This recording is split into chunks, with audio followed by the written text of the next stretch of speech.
Acá te veo, Pablito, ¿todo bien? Ah, no, no, no, no vas a poder hablar porque están muteados todos los micrófonos, porque si no va a ser un quilombo, ¿viste? Ahí habilité como para que vayan entrando, bueno, a la tipo 6 arrancamos, ahora termino de preparar algo y tipo a las 6 aparezco, dale, ¿todo bien? Sí, bueno, genial, ahora nos vemos.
Buenas tardes, ¿cómo están?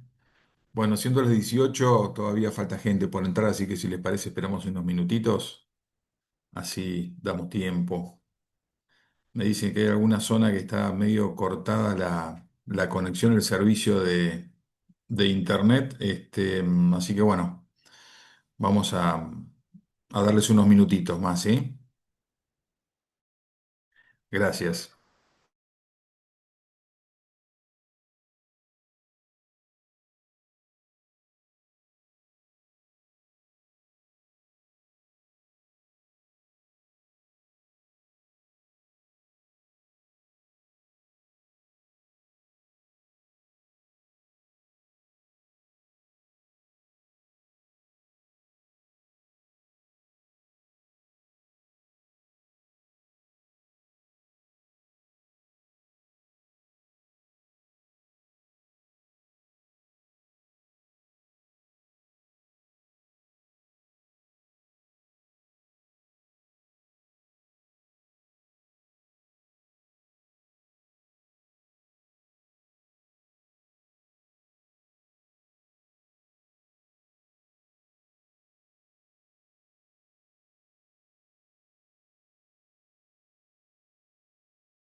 Hola, ¿cómo están? Bienvenidos.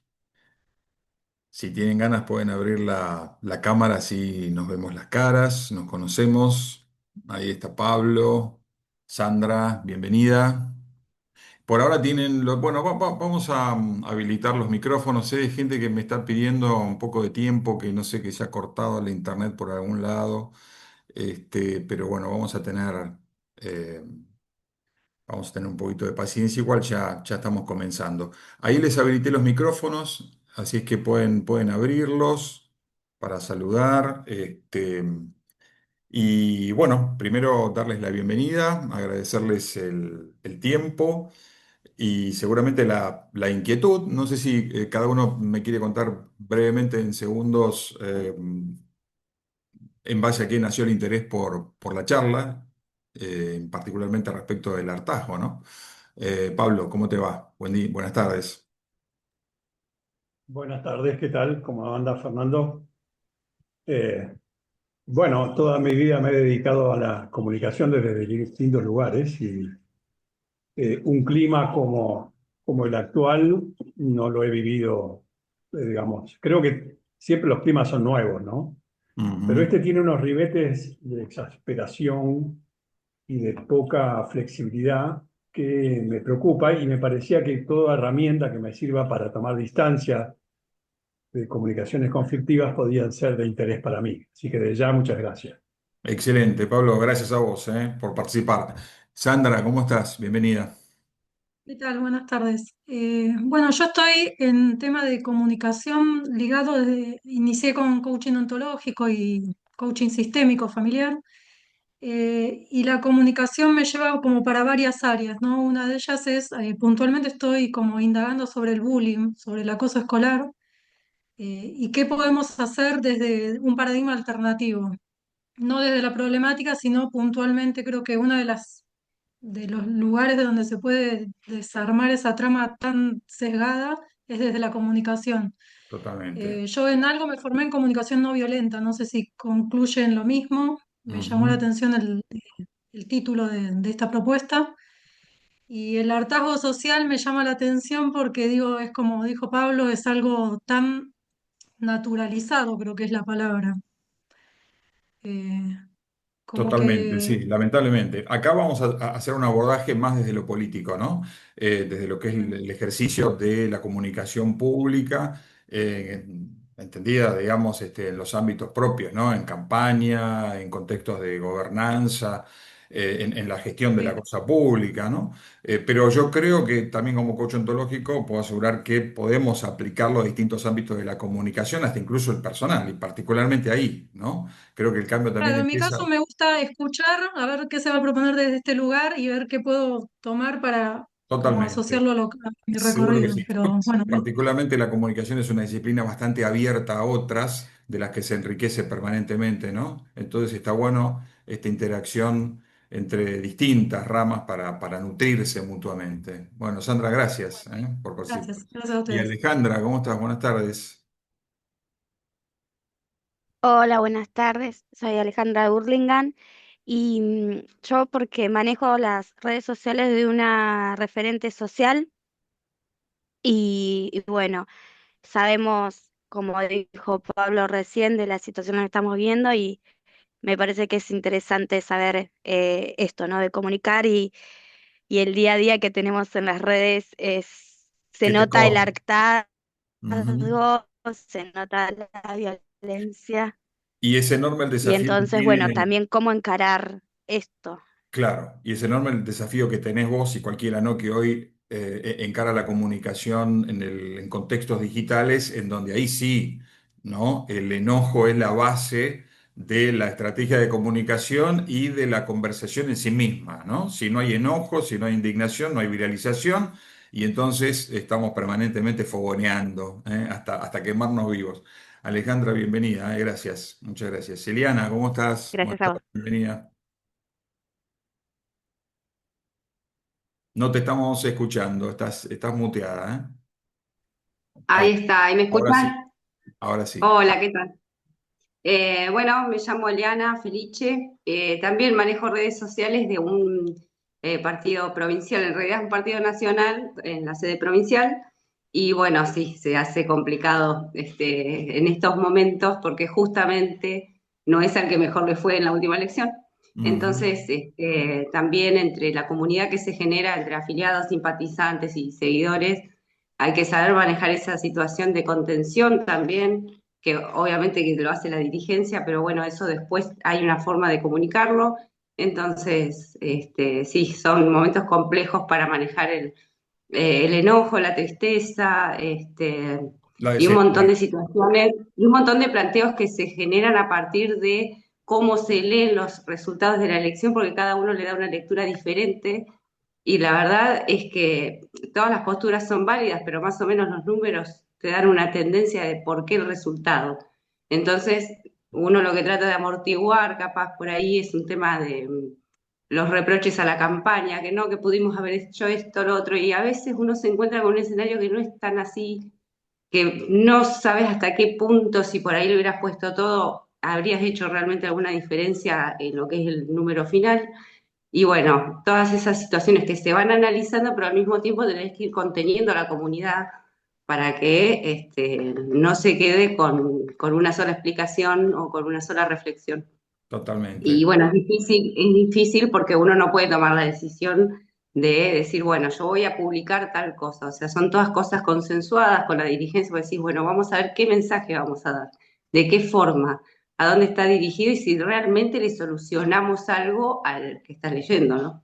Totalmente. Bueno, vamos a ver un poquito las claves del éxito de Zohran Mamdani, ¿no? Esta semana en Nueva York. Eh, no es, bueno, sí, es un inmigrante musulmán, nacido en Uganda, de madre india, padre ugandés, que se naturalizó norteamericano y que imprevistamente ganó las elecciones, ¿no? Naciendo como un simple legislador estatal, empezó a construir y como una de las claves, el mensaje, ¿no? La repetición y sobre todo la claridad y la asertividad en conectar con la necesidad concreta y real de los neoyorquinos, ¿no? Después lo vamos a ver. Bueno, gracias, Eliana. Y Juan, que no sé si podrá abrir la cámara, si lo conocemos mejor y si no, está todo bien igual. Ahí se hace presente. Hola Fernando, tenía Hola apagada Juan, la cámara bienvenido. porque como No hay tenía un problema. poquito Dale, sí, sí, sé algunos que están con la dificultades señal en el técnicas, cable, por eso apagué la cámara y como para... se hace lo que se puede. Contame, Juan, ¿en qué estás y qué te llevó a participar hoy Así, de este encuentro? bueno, me llamo Juan, como sabes, trabajo en consultoría política acá en Ujú. la provincia del Chaco y como nunca, en esta era de la confrontación, como que dice, en la comunicación política que siempre tenía un equilibrio entre lo que se dice y cómo se dice, ahora creo que hay un- un desequilibrio, digamos, a favor, o por lo menos pesa mucho más el cómo se dice eh, que el contenido en sí del mensaje. Así que bueno, entiendo yo que esto del hartazgo social, digamos, es algo que gravita y para eso justamente hay que buscar estrategias que nos permitan romper el equilibrio. Totalmente, sí, empezar a ver cómo podemos hacer para conectar realmente con la gente, ¿no? Y desde qué lugar lo hacemos, eso es lo importante. Empezar a Romper acercar de la nuevo barrera esa. la política a la gente, ¿no? Gracias, Juan. Y ahí está mi estimado amigo Héctor Pololo Monteros, un gran consultor político ahí en la ciudad de Tucumán, en la que estuvo este fin de semana. A ver si Héctor puede habilitar el micrófono y contarnos un poquito personalmente. Ahí va. ¿Cómo estás, querido? Bienvenido, ¿eh? Fernando querido, ¿cómo estamos? Un Bienvenido. saludo a a la audiencia. Y sí, la verdad que nos quedamos con ganas de seguir escuchándote, Fernando, Ujú. después de tu paso por acá, por el encuentro anual de la Sociedad Argentina de Consultores Políticos. Así que bueno, felicitarte por tremenda exposición y recomendarles a quienes están en la sala que aprovechen al máximo estos minutos o esta hora que va a dedicar Fernando a, a abordar este tema que es importante sobre el tema de la comunicación, sobre todo aquellos que trabajamos con candidatos, ¿no? Abrazo a la distancia, Fernando. Otro para vos y gracias, por estar. Un abrazo. Juan Pablo Hidalgo, buenas tardes, ¿cómo estás? A ver, no sé si podrás habilitar la cámara para verte y si no, todo bien, te escuchamos. Si habilitas tu micrófono, ahí va. Hola, ¿me ¿Cómo escuchas? estás, Juan? Muy bien, todo bien. A ver, está medio Muy entrecortado. bien, ¿vos? Bien, todo bien, todo bien. Te doy la Bueno, bienvenida. Si se te corta, a cerrar ver la ahora, cámara, no hay problema. Este, porque a veces se complica la transmisión. perfecto. ¿Desde dónde te estás conectando? Estoy en Buenos Aires, pero soy de Catamarca, soy consultor político y me estoy dedicando al periodismo político. En este momento estoy en la tesis de la maestría y elegí como tema de tesis el media training. Así que por eso me interesó Buenísimo. el tema y bueno, quiero estar presente para conocer un poco más. ¿Dónde estás haciendo la maestría? San Andrés, Muy bien, Universidad de San Andrés. En bien. este momento estoy en la radio, estoy en Radio Mitre. Ah, bueno, Les muy bien, muestro muy un bien. poquito, miren. A ver. A ver, mirá, en vivo directo. Esa es la sala de... es el estudio, la sala de producción. ¿Qué estamos viendo ahí? A ver, parece que desenfoqué algo. Es el vivo Está- de. Es el vivo de. ¿Me escuchás? Uy, se corta Sí, un sí, te poco. escuchamos, sí, sí. De Fernando Bravo. Ah, claro, a esta hora está Quiero Fernando Bravo. ver. Sí, sí, Sí, hasta las porque tengo 19, habilitado ¿no? algo. Sí, Bien. tengo habilitado algo que desenfoca, así que no les puedo mostrar. Claro, la cámara de frente, pero me parece que tenés, claro, porque tenés para desenfocar el fondo, entonces cuando haces un plano general y vos salís de cuadro, ahí mantiene el fuera de foco. Pero está todo bien. Claro, Bien. sí, pero no Bueno, sé cómo sacarlo. excelente, excelente, Juan. Gracias por Bueno, sumarte, ¿eh?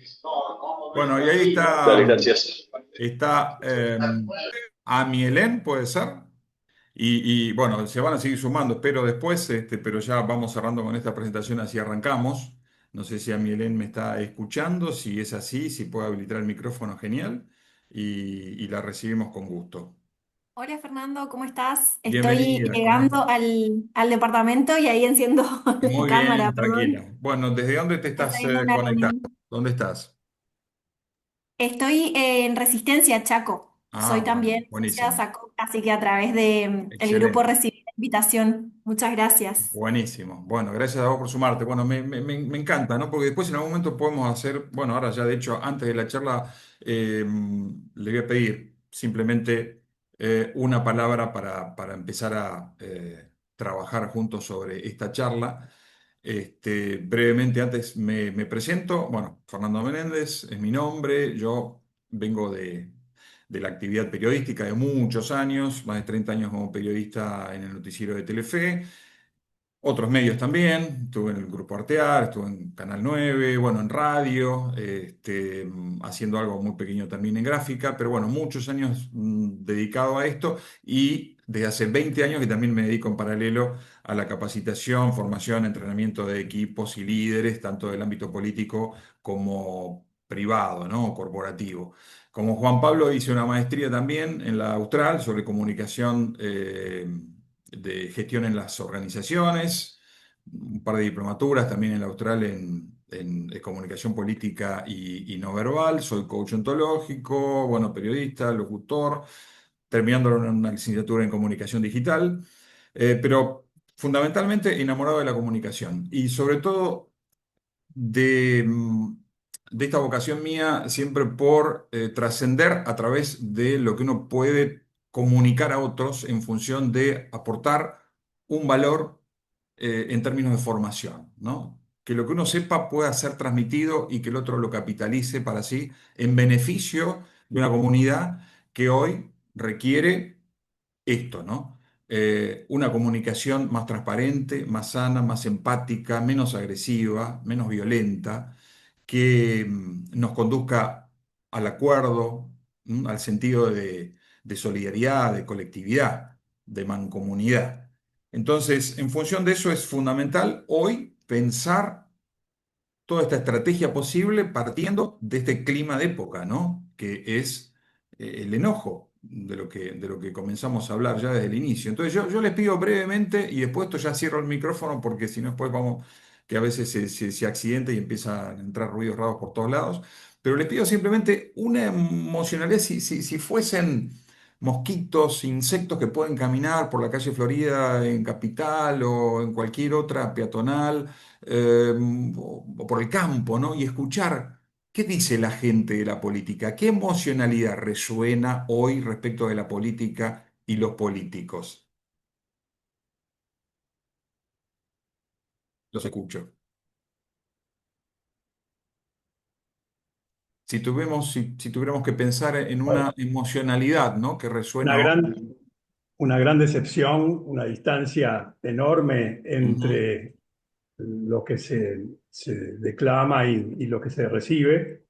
Hay Bien, una pérdida directa de representatividad bien, y de credibilidad. bien. Si nos centramos entonces en la emocionalidad, decepción. Podríamos poner ahí en la gran pizarra, ¿sí? ¿Qué otra? ¿Qué otra Miedo, emoción? ¿Cómo, Héctor? miedo, ¿Miedo? miedo. Miedo, sí. Miedo, podríamos pensar a qué. Miedo de volver al pasado, Bien, ok. Uno de los factores que para muchos pesó en la última elección, ¿no? Bien, decepción, miedo. ¿Qué otra emocionalidad resuena en la gente cuando piensa en la política, cuando habla de los políticos, de los gobiernos? Enojo. Enojo. Incertidumbre es Ujú. algo que Y Enojo, sí. Hay incertidumbre, que creo que mucho. ahí lo dijeron también. ¿Cuál? Incertidumbre, vi que también lo escribieron en el chat. Ah, bien, incertidumbre, sí, claro. Hartazgo. Hay esperanza también, sí, ¿por qué no? ¿Eh? Hay confusión, sí. Hay frustración, ¿no? Frente un poco como correlato de lo que decía Pablo, ¿no? La decepción, que trae frustración, ¿no? Desencanto, decepción. ¿No? Fíjense cuántas Ds, ¿no? Voy a pasar a compartir pantalla, así iniciamos la presentación formal. Ahí lo ven a pleno, ¿verdad? ¿Sí? ¿Se ve bien a pleno? Sí, sí, se ve bien. El tema es cómo pensamos la gestión de la comunicación desde lo público, orientada y con un sentido de regenerar esta confianza en este contexto de profunda desconfianza hacia los políticos, ¿no? En estos entornos, como recién ustedes mismos reconocieron, ¿no? De hartazgo, de frustración, de confusión, de incertidumbre, de insatisfacción, sobre todo frente a un cúmulo de promesas incumplidas, expectativas que nunca se concretan. Y lo vemos en todos los ámbitos, ¿no? No estamos hablando ni de clases sociales, ni económicas, ni en términos geográficos o políticos. Se da en la mesa de café, en una conversación familiar. Nancy Pelosi, no sé si la ubican, ha sido titular del bloque demócrata en la Cámara de Representantes de Estados Unidos durante muchos años, una mujer que ya hoy ya tiene una edad avanzada, pero todavía está activa políticamente, dijo recientemente a propósito de el éxito de Mamdani: el voto se decide en la mesa de la cocina. ¿Qué significa esto? Que la gente hoy decide en función de su inmediatez, como se determina en la política de territorio, ¿no? En su metro cuadrado, en el día a día, en lo que le pasa, en lo que sufre, en lo que necesita, eh, en lo que sueña. Y frente a esto, la política cada vez se presenta más endogámica, ¿no? Cada vez se habla a sí misma. Cada vez la disputa está en torno a cuestiones propias de la política y el poder en torno a la política, y esto cada vez genera mayor y mayor distancia. Entonces nos preguntábamos, ¿hay enojo? Bueno, claramente hay enojo en este clima emocional que no es ya un enojo pasajero, sino que es colectivo y se plantea como ya un clima dominante, ¿no? Y no lo vemos solamente entre la gente. Lo vemos en las campañas, en los discursos, en estos liderazgos disruptivos que responden al hartazgo más que a una expectativa o a un proyecto de futuro, ¿no? Las campañas son reactivas en el sentido de que no tienden a ofrecer respuestas o relatos de salida, sino que generalmente también son reactivas en el sentido de que están permanentemente señalando o errores del gobierno, del oficialismo, digamos, del gobierno, del poder en ejercicio, o simplemente con eslóganes reactivos, tipo basta de privilegios, fuera la casta, etcétera, etcétera. Pero detrás de eso no hay respuesta. Un poco lo que fue la última campaña, si es que hubo campaña, ¿no? Para algunos, hace poquito, la semana pasada, hablando con el maestro Hugo Aime, gran consultor político, maestro realmente, decía, no hubo campaña, la única campaña fue la de La Libertad Avanza, con esto de, ¿cómo es que decía? La libertad avanza o Argentina retrocede. El gran eslogan. Pero después del otro lado tenías, frenemos a Milei. Ok, pero ¿para qué? ¿Con qué propósito? ¿Hacia dónde vamos si frenamos a Milei? ¿Qué nos espera si frenamos a Milei? Digamos, ¿qué es lo que me ofreces a cambio? No, no. Tayana, por ejemplo, que fue el candidato que encabezó la lista en la provincia de Buenos Aires, prácticamente no apareció, prácticamente no se le escuchó la voz. Entonces nos preguntamos, ¿hay enojo? Bueno, claramente en el mapa mundial, no solo en Argentina, lo vemos reflejado recientemente con los disturbios en París, en Líbano, en Nepal, en Filipinas, más recientemente en Marruecos, en donde murieron 6 mujeres a punto de parir, y eso fue suficiente como para que esa chispa generara una gran explosión social, ¿no? Entonces, ¿hay una crisis de confianza? Sí, claramente. No es una percepción. Lo dicen los números, lo dicen las encuestas, las investigaciones, Latinobarómetro, 70% de desconfianza. Esto es a nivel regional, ¿no? A nivel Latinoamérica. Ciudadanos que no confían en partidos políticos ni en el Congreso. Un 60% que tiene una percepción negativa de los políticos y de la política, ¿no? Los políticos solo buscan su propio interés que ganar las elecciones. Y más de un 60% está convencido de que los políticos buscan engañarlos deliberadamente. ¿Mm? Son distintas encuestas, el caso del Latinobarómetro, encuestador Latinoamérica y Edelman Trust, ¿no? Tres encuestadoras de relevancia. Pero, ¿es una crisis de confianza solamente? ¿O hay algo más detrás? Hay una crisis de relato, hay una crisis de sentido, hay una crisis de pertenencia, una crisis ideológica también. E incluso respecto de las instituciones, ¿no? Ustedes fíjense, el último relevamiento de Elman Trust Barometer, ¿no? A nivel regional, dice Informe España, porque está publicado ahí, pero a nivel regional. La mayoría se siente descontenta frente al gobierno, las empresas y los más ricos. Un 61% eh, detesta básicamente lo que es gobiernos, empresas y ricos. Un 40%, y este es el punto crítico y realmente grave, justifica acciones hostiles para generar algún tipo de cambio. Que cuando le preguntás, bueno, ¿qué cambio? Cambio por cambio, ¿no? El hartazgo ha llegado a tal punto que hasta, como en este caso, 4 de cada 10 podrían justificar una suerte de golpe institucional contra las mismas instituciones democráticas, ¿no? Este es un poco el cuadro para entender el punto de quiebre en el que estamos ya aterrizando, ¿no? Frente a esta situación de hartazgo. Y este chico con cara de bueno, Killian McLaughlin, que es estudiante del doctorado en Psicología y Política Social de Princeton, hizo un relevamiento tomando 1 millón de posteos en Facebook y 40.000 posteos en Twitter. Entonces, de todo eso, perdón, en Twitter, en X, de todo eso, con un equipo empezó a trabajar y discernir entre noticias verificadas y aquellas que no lo eran, es decir, que eran noticias falsas, ¿no? O desinformativas, para entender cuál es el factor que determina la viralización, que es el eje central sobre el que se basan, por ejemplo, las campañas de desinformación, las teorías conspirativas, etcétera, ¿no?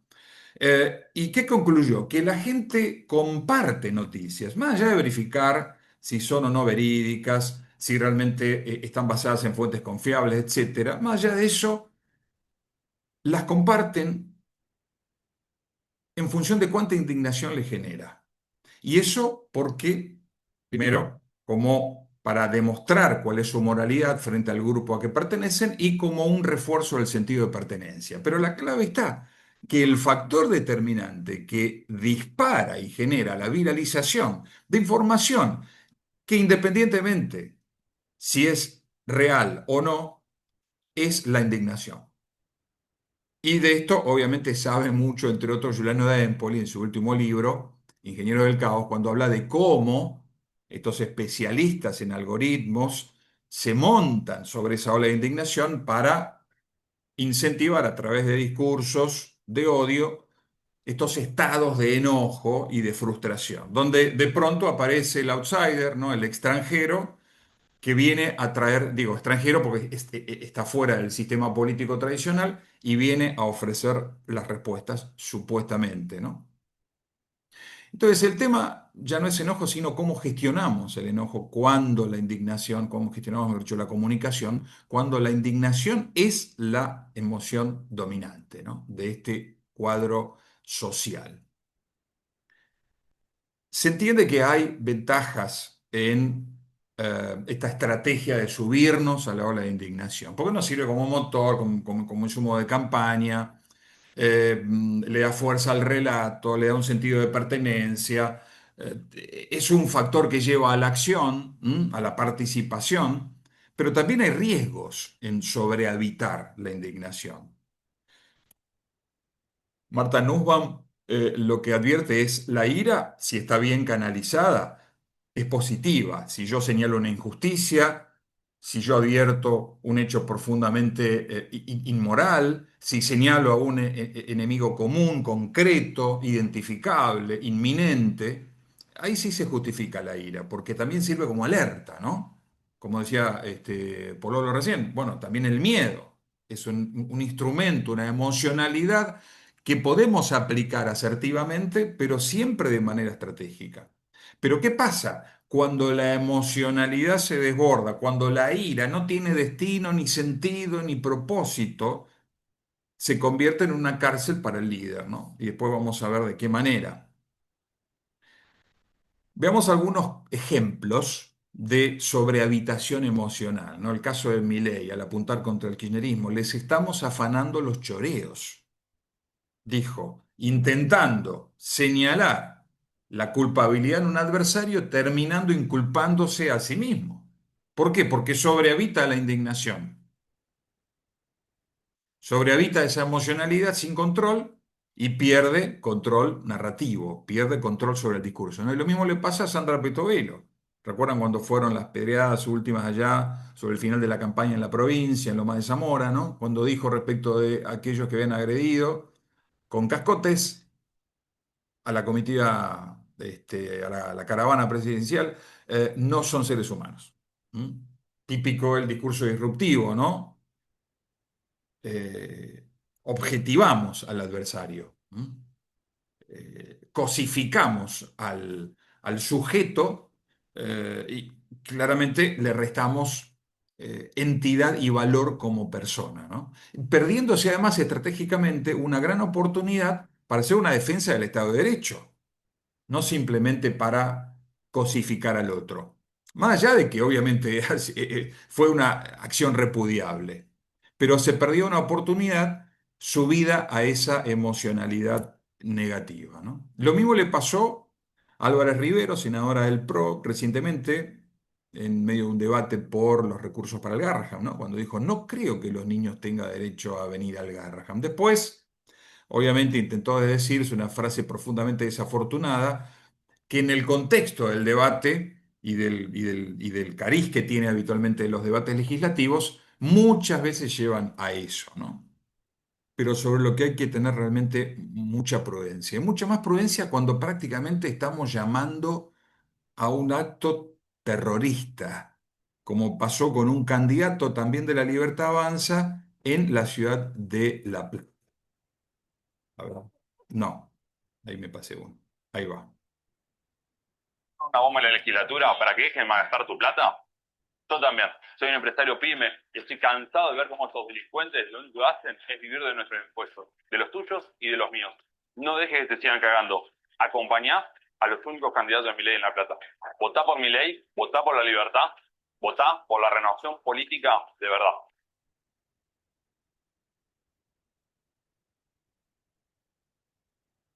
Bien, bueno, ustedes se preguntarán, ¿cuánto habrá sacado este candidato en la ciudad de La Plata? Ahora tienen los micrófonos habilitados, yo no los estoy viendo, pero los puedo escuchar. ¿Cuánto imaginan que pudo haber sacado este candidato? Que prácticamente rozó lo de, bah, no, prácticamente no, rozó lo delictivo, ¿no? Estamos hablando de 2 a 20 años por incentivar actos terroristas, ¿no? Ni más ni menos. ¿Tienen idea de cuánto pudo haber sacado?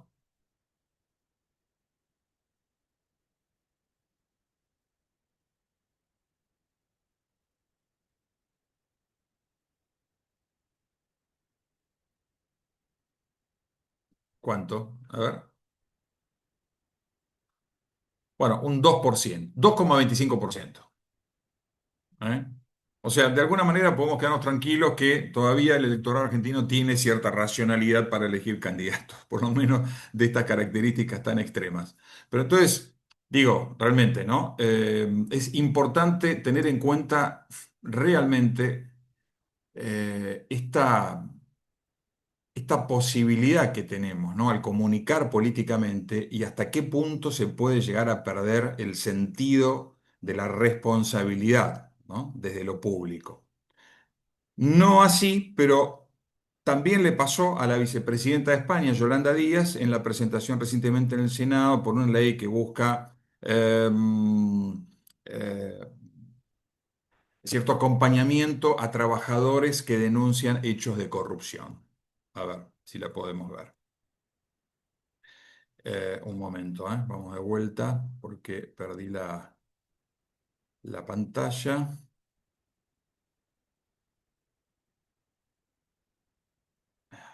Ahí. Ahí no lo están viendo, ¿no? Una bomba A en la ver, legislatura para que dejen de malgastar. vamos a ver. ¿Usted se acuerda, señora García, de una frase que profirió alguien en España que decía, el dinero público no importa, que no es de nadie? Fue un dirigente del Partido. Perdón, perdón, señorías. Sí, embajador. Señora vicepresidenta, la interrumpo un segundo. Esto es imposible. Perdón. Por favor. Señorías, por favor, señorías, ruego a la bancada del Grupo Parlamentario Popular, señorías, ruego a la bancada del Grupo Parlamentario Popular que guarden el decoro que corresponde en la Cámara. Señora vicepresidenta, prosiga. Señora García, despidieron a ese trabajador. Para evitar que los vuelvan a despedir, espero contar con el voto del Partido Popular. Usted que está tan preocupada por la corrupción. Y señora García, queda gobierno de corrupción para rato. Sigan así, que no llegarán de corrupción para rato. Sigan así y no gobernarán también.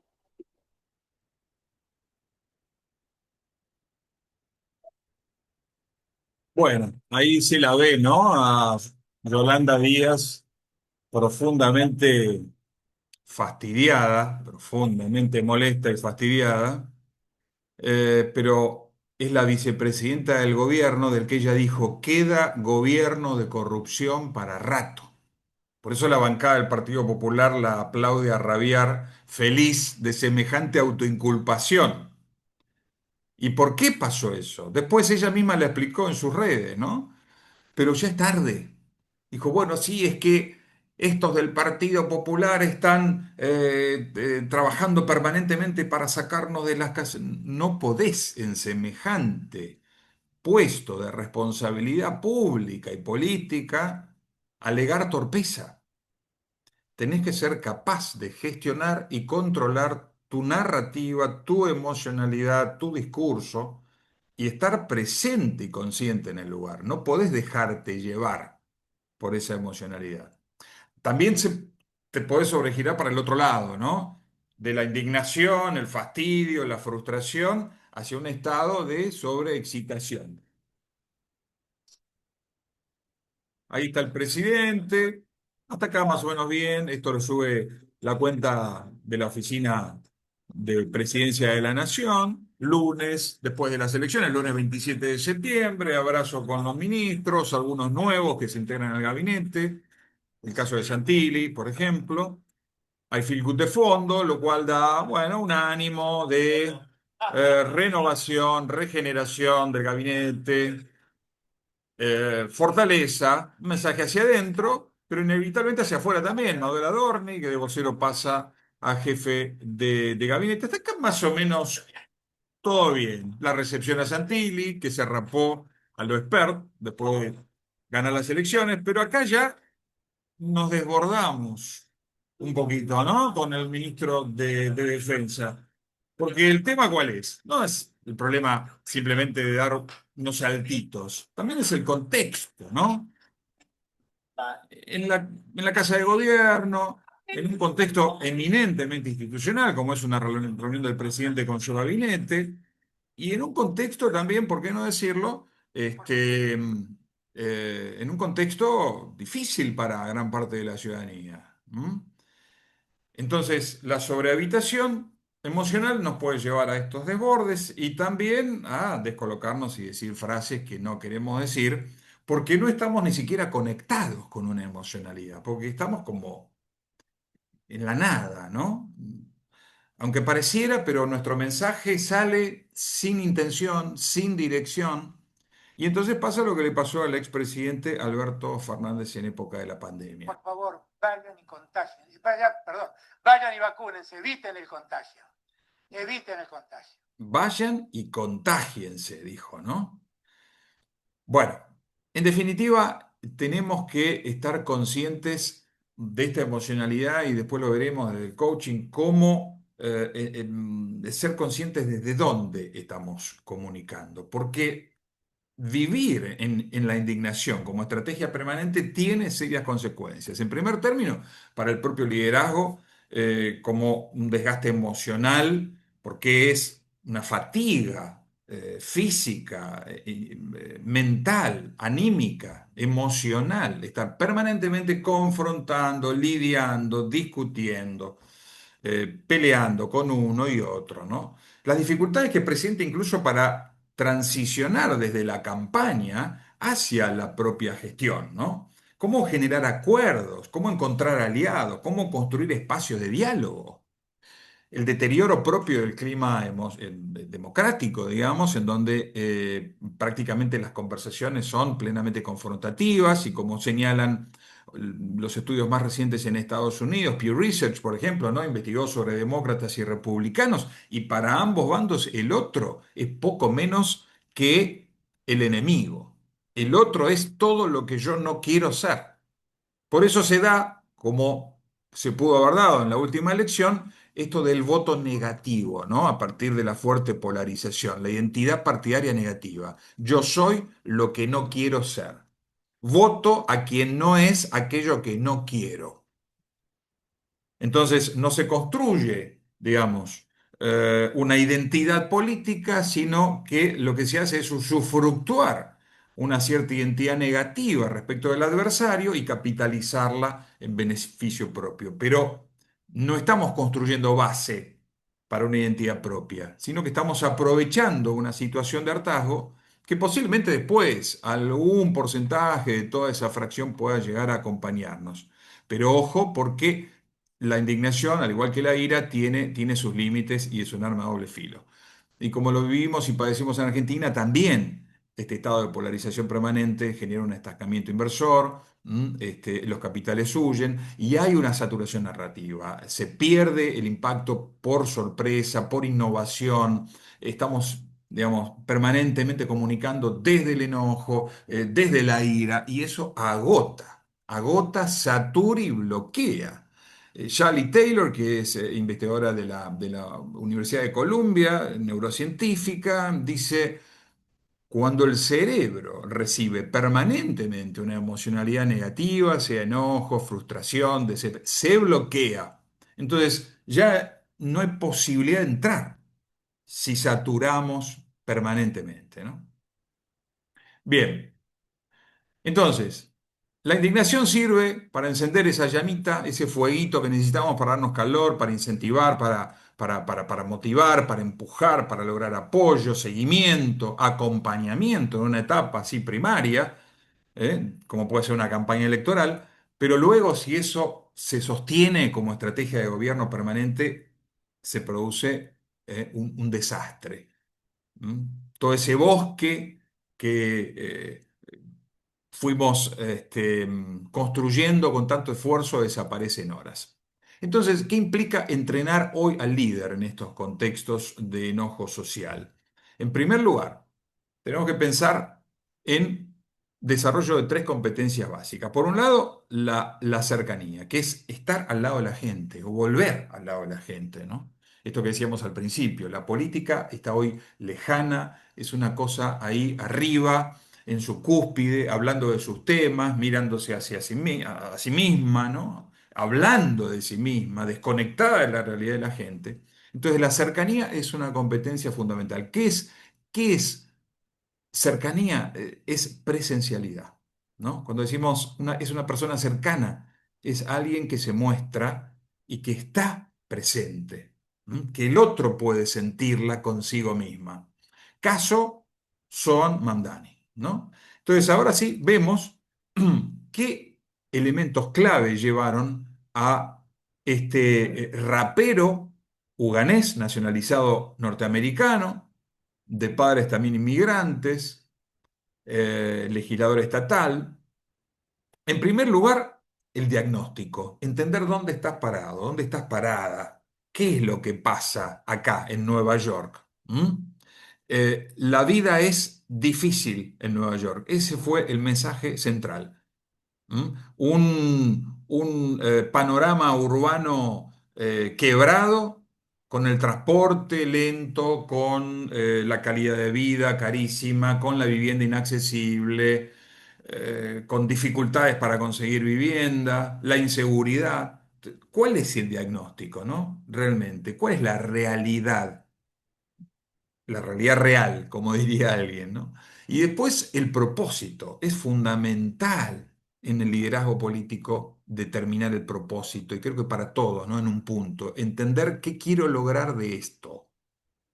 Porque si yo no tengo en claro cuál es mi propósito, difícilmente voy a poder comunicar y compartir ese objetivo con los demás, ¿no? Como dice Pablo Fabri, ¿no?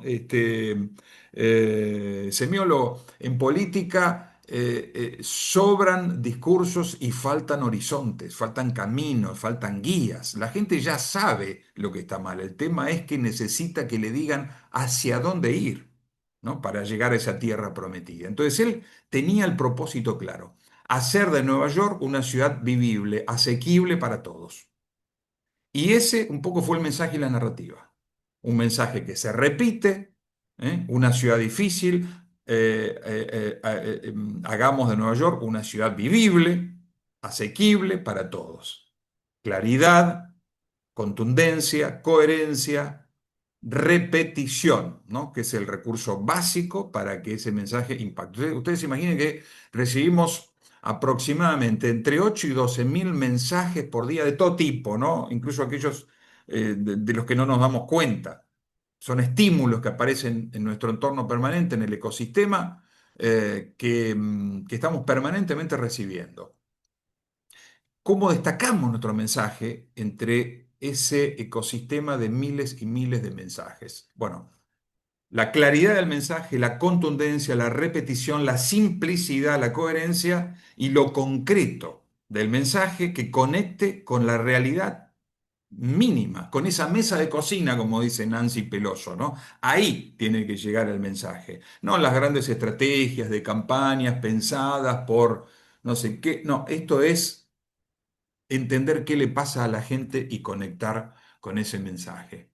Y la otra clave fueron los 300.000 voluntarios, porque Mamdani decía, no donates volunteers, o sea, no, no necesito tu dinero, necesito tu apoyo, tu acción, que a su vez es una acción de pertenencia, en el sentido de decir, vení que acá estamos al igual que vos.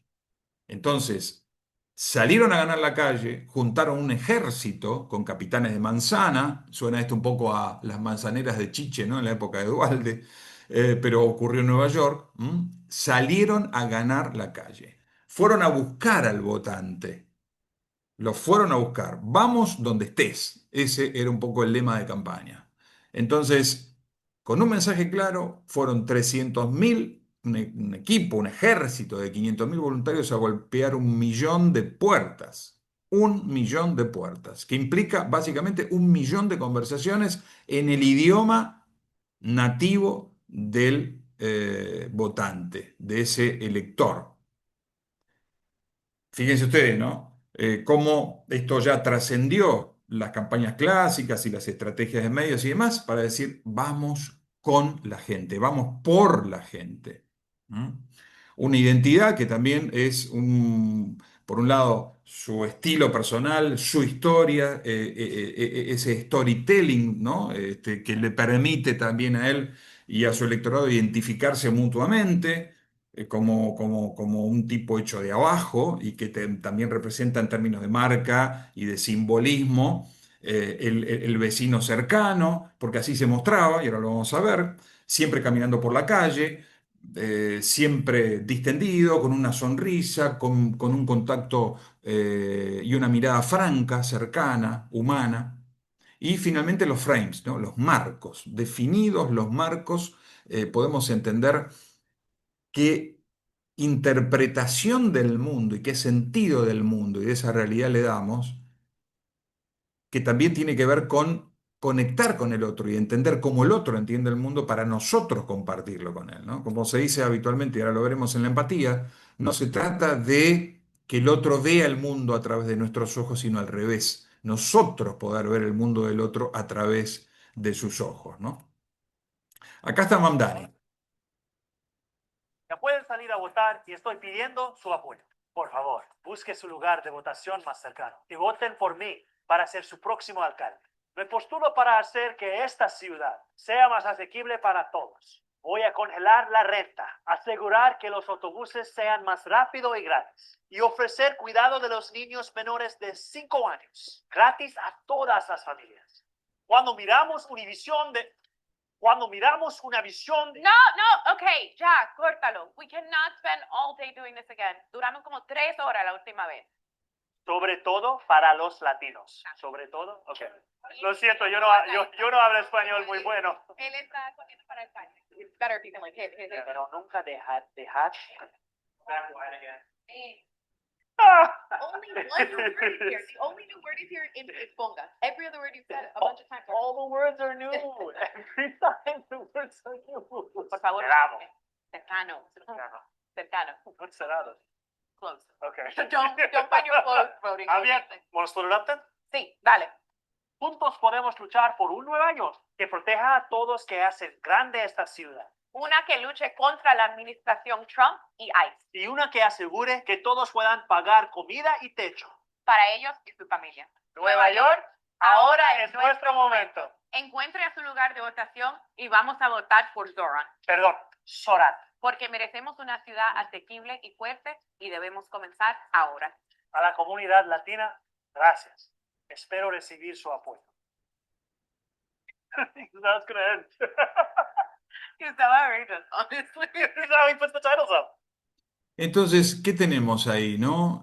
Como clave de este estilo de liderazgo, un liderazgo generativo, un liderazgo abierto, está en la gestualidad, en la corporalidad, en la mirada, en el estilo. Si bien está de traje, pero es un traje más bien slim fit, moderno, relajado, desabrochado, con corbata que le da cierta formalidad al estilo y a la formación, porque de alguna manera, digamos, todavía en el sentido de Estados Unidos tiene ciertos preconceptos respecto de la gestión de la cosa pública, entonces le da un aire de cierta corporatividad.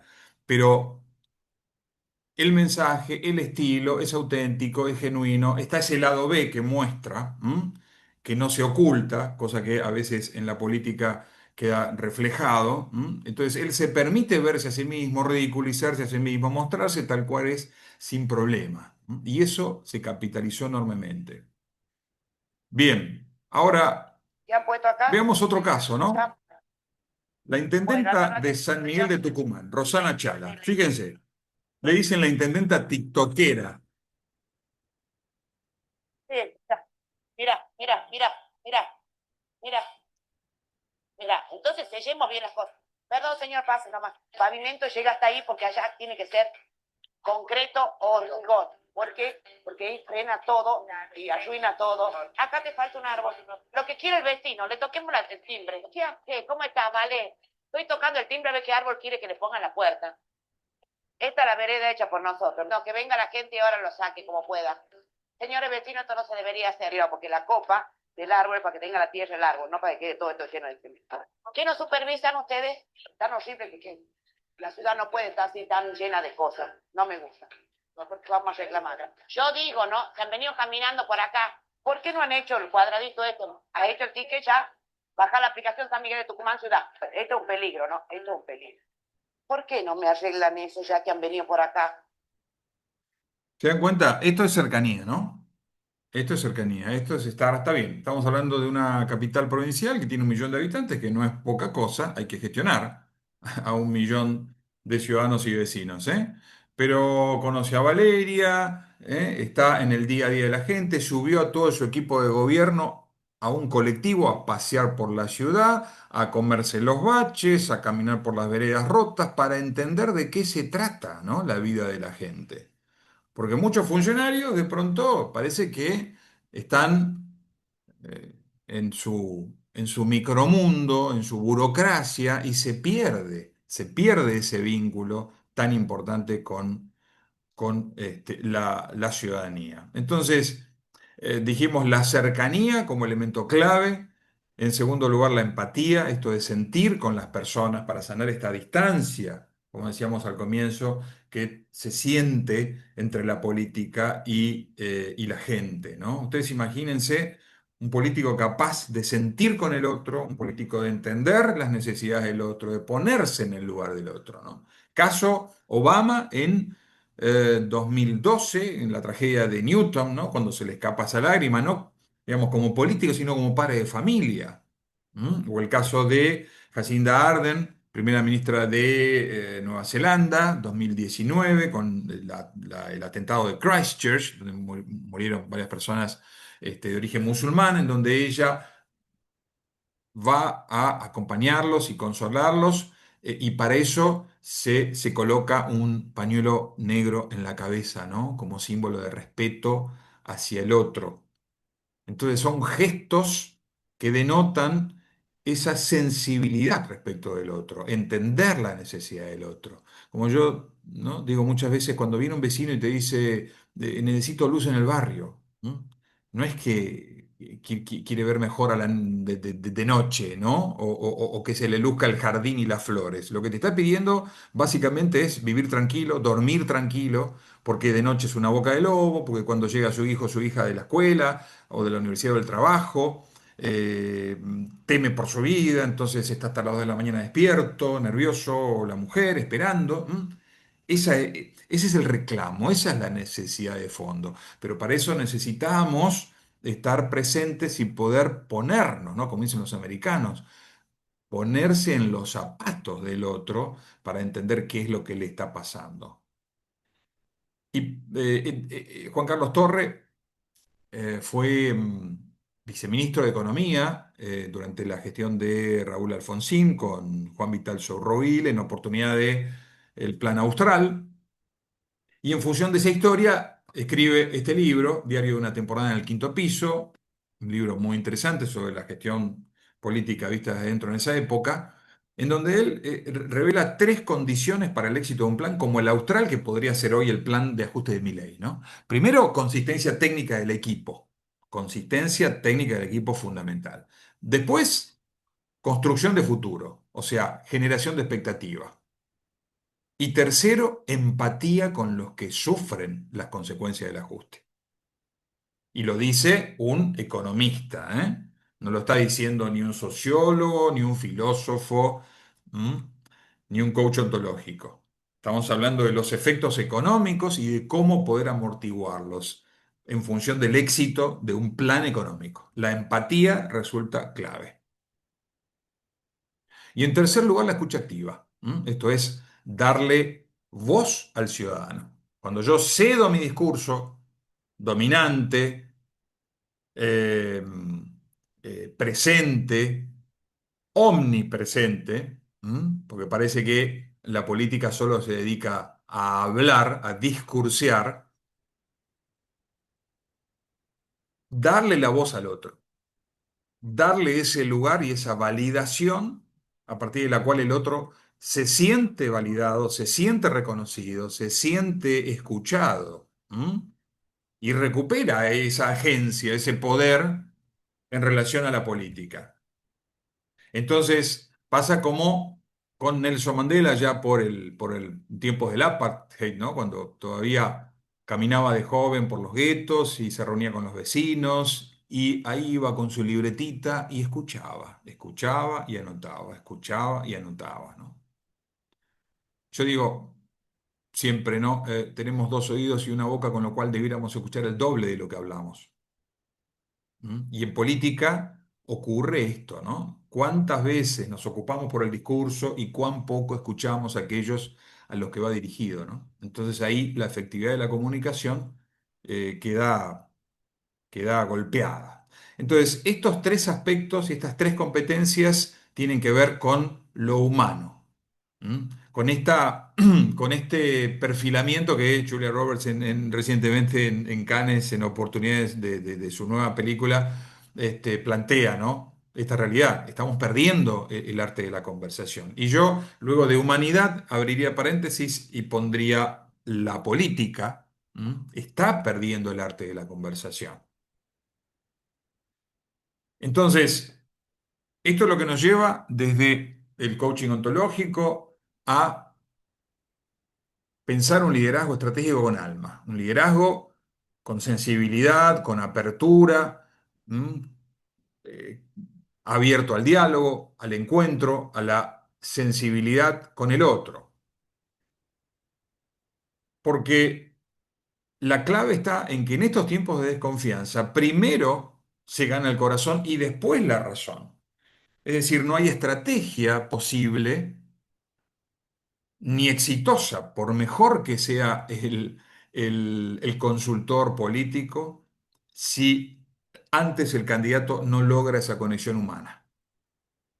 Sin conexión humana no hay posibilidad de llegar, ni de conectar, ni de impactar con sensibilidad y con sentido, ¿no? Entonces, primero esta formación en lo humano del liderazgo, ¿no? Con la escucha, con la empatía, con la cercanía, con la presencia. Y después sí entramos ya en el manual del entrenamiento político estratégico, que en primer lugar incluye el coaching político y ontológico, es decir, trabajar con el candidato para primero entender desde dónde habla el líder. ¿Qué significa esto? Habló desde la reactividad, como vemos habitualmente, hablo desde la herida, hablo desde la revancha, hablo desde el odio, la furia. ¿Desde dónde habla el líder? Porque esa emocionalidad es la que marca la calidad del vínculo con el votante, con el elector, con el interlocutor. Si yo sostengo una emocionalidad de enojo, el vínculo va a estar fundado en esa emocionalidad. Y esto es importante por estas razones que hemos visto, ¿no? Por las limitantes. Entonces, trabajar con el líder para que éste entienda desde dónde habla, desde qué emocionalidad resuena, qué sentido y qué propósito le da a su comunicación y al proyecto. En segundo término, construir con el líder una identidad emocional sólida que resista los embates, la crítica, la confrontación, las situaciones de crisis. Por- Porque un liderazgo también debe demostrar capacidad de llevar certeza donde hay confusión, donde hay incertidumbre, debe aportar claridad donde hay confusión, debe llevar tranquilidad donde hay inseguridad. Entonces, si el líder no construye esa fortaleza emocional, difícilmente pueda pensar claramente y transmitir todos estos activos que hacen a la solidez de su liderazgo. Y en tercer término, facilitar este tránsito de lo reactivo a lo propositivo. La campaña terminó. En algún momento hay que empezar a generar propuestas. Hay que pasar de la angustia a la esperanza, hay que pasar de la incertidumbre a la expectativa real y a proyectos que nos no quiero repetir la palabra proyecto para no ser redundante, que nos lleven, que nos impulsen hacia esa tierra prometida, ¿no? Hacia ese futuro posible. Por eso la gestión emocional política es tan importante. Entender que la ira puede ser útil, pero también puede ser letal. Si esa ira se vuelve contra el líder, no hay vuelta atrás. Entonces la ira puede ser útil si está bien direccionada, si el enemigo es claro, concreto, visible, si la situación es inminente. ¿M? Pero de otra manera puede ser útil, sí, como decíamos, ¿no? Para motorizar, para impulsar, para lograr ciertos apoyos, pero luego hay que empezar a construir. La felicidad sí genera confianza emocionalmente sostenida, por eso es importante en todo momento, sobre todo desde la gestión, resaltar esos logros, esos éxitos, aunque sean mínimos, porque contagian entusiasmo, esperanza, alegría. El miedo y la tristeza, sí, movilizan, pero no construyen demasiada legitimidad porque se los asocia con cuestiones del pasado. Entonces, no se identifican directamente como atributos del líder. Sirven para, de vuelta, un comienzo, un momento puntual y un objetivo específico estratégico. Pero luego tenemos que seguir generando otras expectativas. Entonces, no se trata de eliminar las emociones. Se trata de entender la importancia del manejo estratégico para que sean conducidas y para que no terminen siendo un instrumento de nuestra propia esclavitud, sometidos a ellas, ¿no? Este es el modelo de comunicación en contexto de enojo que yo imaginé, el contexto de las tres R, ¿no? Primero reconocer, es decir, validar la emocionalidad del otro, entender qué es lo que le pasa, luego buscar reencauzarla, darle un nuevo sentido político a esa situación y finalmente redireccionar, es decir, darle una orientación y un sentido en función de mi objetivo político. Veamos algún ejemplo. En cuanto a reconocer, ¿no? Puedo decir, estoy cansado de que nos ataquen otra vez los mismos que destruyeron el país, vienen a dar lecciones, ¿no? O sea, estoy reaccionando acá desde la revancha. En cambio, desde la posibilidad, puedo advertir esto, ¿no? Sé que hay enojo, lo entiendo, es decir, valido la emocionalidad, la estoy reconociendo. Muchos sienten que no los hemos escuchado lo suficiente. Le doy lugar a la queja, la legitimo, no la rechazo. Después, reencuadrar, por ejemplo, ¿no? Desde la revancha sería, nos critican porque no soportan que estemos haciendo las cosas bien. Ahí estoy como actuando desde el dolor por la falta de reconocimiento, digamos, ¿no? En cambio, desde la posibilidad, las críticas muestran que el país exige más y eso es saludable. Le doy un nuevo marco, reencuadro esa observación y esa crítica buscando capitalizarla. ¿Eh? Le doy un nuevo sentido. Y luego, finalmente, redirecciono ese relato y ese sentido estratégico. Por ejemplo, en lugar de vamos a demostrarles que no podrán con nosotros, vamos a corregir lo que haya que corregir y seguir avanzando juntos. Le doy una nueva dirección orientada siempre a una acción propositiva. Escuchamos, aprendemos y seguimos construyendo. No me quedé con lo reactivo. ¿Se dan cuenta? No me quedé con la emocionalidad, que es básicamente reacción. Las emociones duran 8, 10 segundos máximo. Entonces, en política lo mismo, ¿no? Si yo actúo desde lo reactivo, no construyo. Me puede servir para salir del paso, me puede servir para echar leña al fuego un poco, pero no me permite construir si no hay un relato de salida. Si el marco que utilizo permanentemente es de hartazgo, es de frustración, es de enojo, y no ofrezco una salida, se produce la saturación. El cerebro ya se bloquea y se cierra. Entonces acá vimos el desarrollo de competencias, el trabajo del coaching ontológico y político, el media training estratégico, que involucra simulaciones inmersivas, es decir, construcción de escenarios reales en donde el líder pone en juego su emocionalidad, su gestualidad, la corporalidad, de qué manera, a partir de este entrenamiento, también trabajamos la regulación emocional, el control del lenguaje corporal, que es lo que le da sustento y fuerza al mensaje en sí mismo, y el desarrollo de marcos discursivos, ¿no? Como decía George Lakoff, autor de No pienses en un elefante. El marco es todo, porque es lo que define mi interpretación del mundo y cómo el otro va a entrar también en ese marco, ¿no? Yo insisto con esto muchas veces. Si el marco del otro es un círculo, yo no puedo ir con mi cuadrado, porque no va a haber manera de conectar. Entonces, siempre en la comunicación efectiva lo que tenemos en cuenta es la realidad del interlocutor. ¿Eh? La comunicación efectiva parte de entender al otro y cómo puedo conectar con el otro desde el otro, no desde mí. Sí, entendiendo mi propósito, el sentido, cuál es mi marco y mi interpretación, pero necesito conocer al otro para que esa comunicación tenga efecto. Y finalmente, la formación narrativa del equipo. Primero, alinear la narrativa, una narrativa que no abuse del odio como motor, porque esto ya vimos qué es lo que provoca. ¿M? La alineación de la narrativa es fundamental, es lo que veíamos en el caso Soran, ¿no? La contundencia del mensaje, la repetición, la claridad, el foco. Transporte gratuito, guarderías universales, vivienda accesible, tope a los alquileres, concreto, ¿no? Claro. Y todo el equipo mantiene el mismo mensaje, la misma línea narrativa. Lógico, cada uno lo va a decir de su lugar, con su impronta, con su lenguaje, con su estilo, pero el mensaje tiene que estar totalmente alineado. Pensar relatos de salida, por esto que ya vimos, si no es imposible lograr algún tipo de adherencia de parte del interlocutor, de nuestro electorado, porque la gente necesita esto, entender caminos, horizontes, mapas, por dónde, a dónde, para qué. Y finalmente, comprender e identificar los nuevos narrativos, los núcleos narrativos, ¿no? Es decir, ¿qué historia contamos?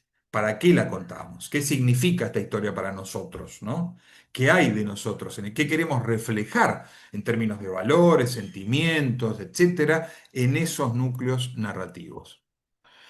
Entonces, ya para ir redondeando, ¿no? ¿Por qué es indispensable el entrenamiento profesional en contextos de hartazgo? Porque necesitamos claramente un liderazgo que esté en condiciones de dar respuesta. Y para eso se requiere formación, se requiere entrenamiento, se requiere paciencia y principalmente entender el liderazgo desde esta fórmula. Un liderazgo que entienda el clima electoral, que pueda leerlo, ¿m? Con claridad, con madurez, que empiece a orientar estas acciones discursivas hacia la construcción y no hacia la destrucción, con empatía, con emocionalidad, con conexión auténtica, sin manipulación, pero dándole sentido a una ciudadanía que está harta de ser espectadora de su propia frustración. Podríamos decir que hoy la política del siglo XXI no se da exclusivamente en la batalla de lo ideológico ni exclusivamente en lo electoral. Se da en el campo de la narrativa, de lo cultural, se da en el ámbito de las percepciones, en las plataformas digitales, en las emociones colectivas, en las afectividades identitarias. Para que la comunicación política no sea ruido, requerimos entrenamiento, formación, estrategia, propósito y claridad en el mensaje. Acá sobre el final, para los que tal vez todavía no lo tengan, creo que lo deben tener todos, bueno, pueden escanear el QR para tener mis datos y las redes nuevas que hemos abierto para seguir en contacto, ¿sí? Bien. Bueno, ahora los habilito para que puedan expresar lo que les parezca de los que han visto, de lo que han visto hasta acá, qué opinión tienen, qué les ha parecido, eh, tienen algo para aportar, lo que deseen. ¿Quién se anima? A ver, Pablo.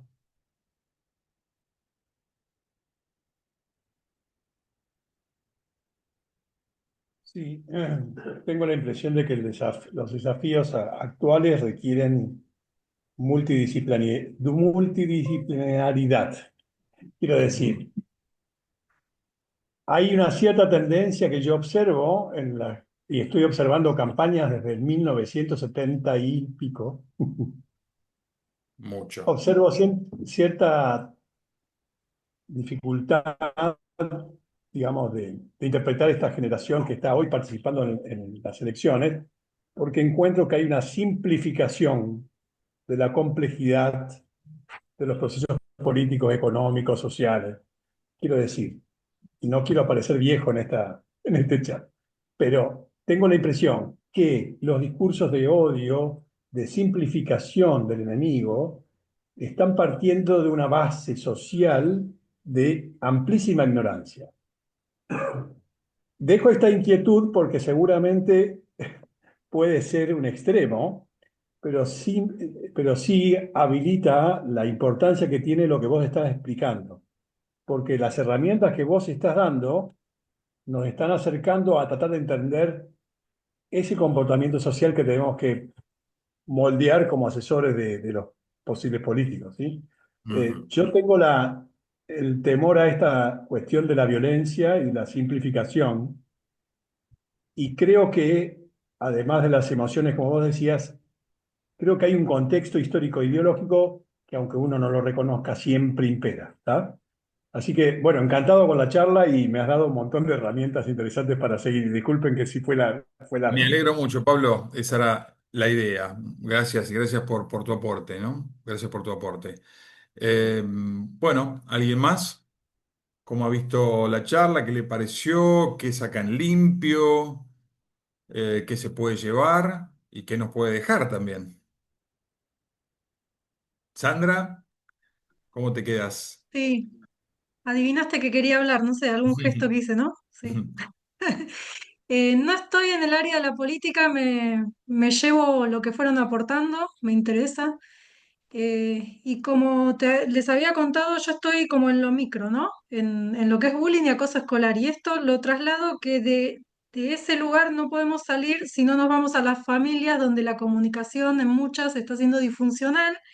Y si esto lo amplío más, llego a que los referentes políticos o de comunicación, de todos los medios de comunicación, habitan también este tipo de comunicación que es reactiva y disfuncional. Entonces me quedo con eso.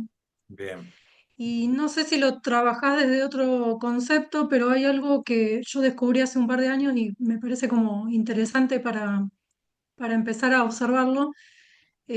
Las microviolencias discursivas, ¿no? Que están instaladas y, como te había dicho, naturalizadas. El concepto de microviolencia lo trabajó un autor que es Luis Bonino, no sé si lo ujú. llegan a ubicar. Sí, sí, Eh, Empezó a nombrarlo como micromachismos, ¿no? Esto yo porque estoy en lo familiar y en lo vincular, pero si lo trasladamos es microviolencia. Entonces, eh, nada, volviendo al caso del bullying, que no es el contexto, pero se los explico para poder expresarme yo.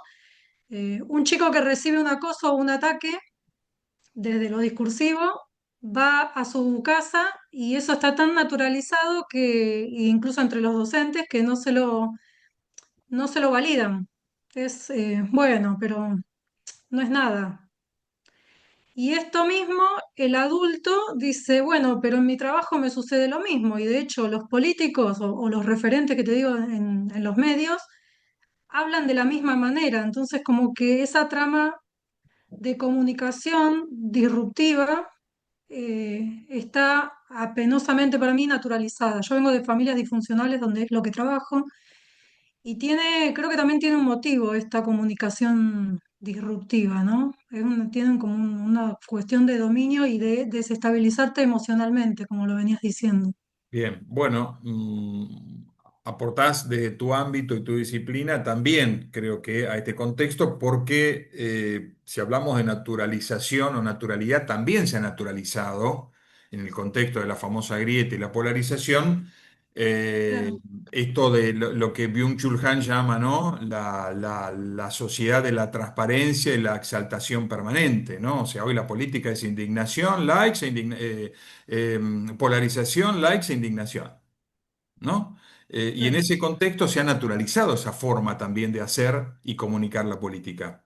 Sin embargo, también te diría contrasensu que hay algunos sectores y algunos líderes que están reviendo porque se nota la fatiga, la vivimos todos, la claro, fatiga social frente a este cuadro permanente, porque la política es la que en definitiva construye esta realidad social que compartimos, ¿no? Es el principal mensaje, digamos, que recibimos exacto, desde el poder y en cuanto no solo al estilo de comunicación, sino al estilo de ejercer el poder. Eso también baja todo un mensaje y una simbología fuerte para entender qué tipo de vínculos queremos entablar.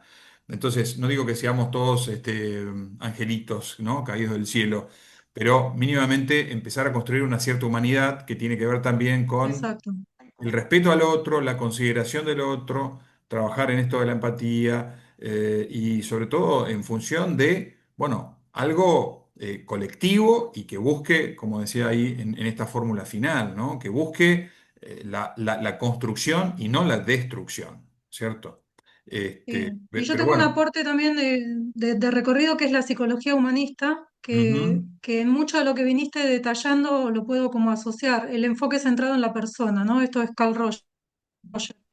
Y ahí vas, si enfocas en la persona, como que te corres de la problemática y empezás a ver que del otro lado hay un humano, sea en la política o Bueno, sea en este cualquier fin de contexto. semana, como le decía, estuve en Tucumán y estuve dando esta charla también a gente del municipio de San Miguel de Tucumán. Estuve también ahí con la intendenta, que es divina, por otra parte, muy, muy encantadora, muy genuina, muy transparente. Hablamos mucho de esto y bueno, y se me fue. ¿A qué venía con esto? Este, que en definitiva la política es esto, es la cercanía. La gente espera ver al líder caminar por la calle, conversar, que sea escuchada, que sea considerada. Ah, bueno, ahí me bajó la ficha. Me contaba la historia de una chica, creo que se llama también igual que ella Rosana, ¿m? Una chica que está, una discapacitada motriz en silla de ruedas, en este recorrido por los barrios que hace Chala, la intendenta, esta chica le cruza el paso, le dice, intendenta, por favor, estoy así asada, tengo que ir a la universidad, al trabajo, no tengo rampa en la esquina de casa, tengo que pegar toda una vuelta, mi mamá me tiene que acompañar y yo quiero moverme por mí misma dentro de, lógicamente, mis posibilidades, ¿no? Estaba- no estaba solo ella estaba con el equipo de urbanismo, ¿no? Que incluía a la directora del área, que creo que es arquitecta, de hecho, sí. Entonces, ella contaba la diferencia entre quedarte en el escritorio y bajar al territorio. ¿Cuál fue la diferencia?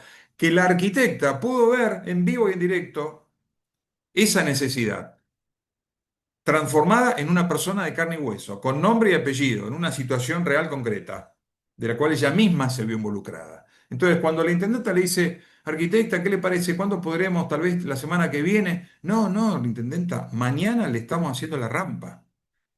Porque se dio cuenta, porque lo vio, porque lo vivió, porque pudo ponerse en el lugar. ¿Se dan cuenta el valor de la cercanía, de la presencialidad? Es lo que pasa con estos liderazgos que terminan, bueno, lógicamente, se entiende, ¿no? No le vamos a pedir a Milei que ande golpeando puerta por puerta a ver, che, ¿qué necesitas? ¿En qué te puedo ayudar? Pero sí hay gestos, hay estilos, hay una manera de comunicar que no requiere necesariamente de la presencialidad física, pero sí de un transmitir esa presencia y ese estoy con vos, desde la comunicación, ¿no? Que también, como coach ontológico, puedo decir que el lenguaje crea y genera realidad. No es simplemente algo que digo, ¿sí? Es una realidad que estoy construyendo. Entonces, trabajar el lenguaje, trabajar la comunicación es construir también esa realidad, ¿no? Desde lo simbólico, desde lo gestual, pero se puede, ¿no? Sin caer en, en ningún tipo de proselitismo. Muy bien. Bueno, ¿alguien más con ganas de hablar, de aportar algo?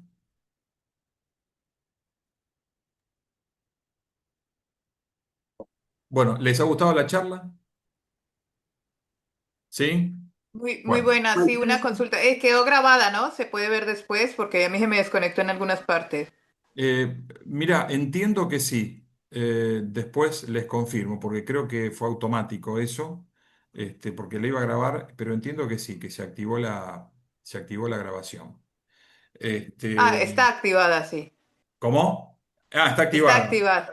Fantástico. Bueno, después, en todo caso, puedo subir el link a la lista de difusión que tengo, entonces le va a llegar a cada uno el material, ¿sí? Genial. Bien. Respecto a lo que hablabas, bueno, yo vivo en provincia de Buenos Aires. Ujú. eh, y acá hay pues medios locales, sí, que son a lo mucho serán posicionados tres, cuatro, y tienen esa transversal, ¿no? Del discurso de odio súper, súper A flor de piel. colocado. Ujú. Y a nivel social, la gente está como en esa misma. Y como yo llegué de afuera, pues yo viví muchos años en Buenos Aires, después viví en provincia de Córdoba y ahora estoy acá. eh, mi impacto al llegar fue de que, claro, yo me puse a ver las redes, porque también hago comunicación y todo eso, entonces, como a ver qué había, ¿no? Pero me encontré con todo ese mundo que no era lo que yo veía en mi realidad, o sea, lo que yo estaba viviendo, ¿no? Porque si bien hay falencias de cosas que hay que mejorar acá, como en todo lado, hay muchas cosas que sí funcionan, ¿no? Entonces, yo me abrí un medio, una página de Instagram en principio, para ir haciendo difusión primero de eventos, de cultura, después empecé a ir a los eventos políticos y hasta recibí por interno, para lo que fue previo a las votaciones de septiembre, muchos mensajes diciéndome que estaba haciendo mal en mostrar todo lo mejor de este lugar, porque yo no estaba viendo las calles, los huecos como estaban, todo como estaba de mal y que la intendencia lleva como no sé cuántos años, 20 años, y que bueno, que es lo mismo siempre y que, ¿no? Entonces muy colocado eso y empecé a recibir como todo eso por interno, Ajá. que no mostré lo mejor de este lugar, ¿no? Lo que me parece paradójico que está tan instalado y es un lugar pequeño que funciona, hay muchísimas cosas que funcionan, la atención psicológica, los CAP, la salud pública, Claro. misma educación pública, centros de formación para peques complementario de la escuela, ¿no? Pero bueno, está muy instalado eso y como mi medio llegó desde otro lado, desde tampoco una positividad exacerbada, sino mostrar lo que yo veía que Ujú. funcionaba, ¿no? De Claro. cosas chéveres que Bueno, estaban pasando. son Eh, los marcos referenciales que hablábamos, ¿no? De los que habla Lakoff y en función de los cuales uno se posiciona en ese mundo, ¿no? Desde dónde interpretás y qué sentido le das. ¿No es cierto? Como decimos claro. habitualmente los que venimos del área de la comunicación y del periodismo. Lo que uno ve en los medios es una construcción de la realidad, es un fragmento de la realidad, es un encuadre. Es parte de esa realidad. Y uno lo interpreta y el medio lo interpreta con su línea editorial, con el trabajo del periodista, la observación, la experiencia, etcétera, pero no deja de ser un recorte. Entonces, siempre cuando abordemos la realidad, lo vamos a hacer Yo te desde un perdí, no marco. sé de vos. ¿Cómo? Se cortó, ¿no? Sí, se cortó. Se cortó un poco. Ah, ¿se cortó? Ahí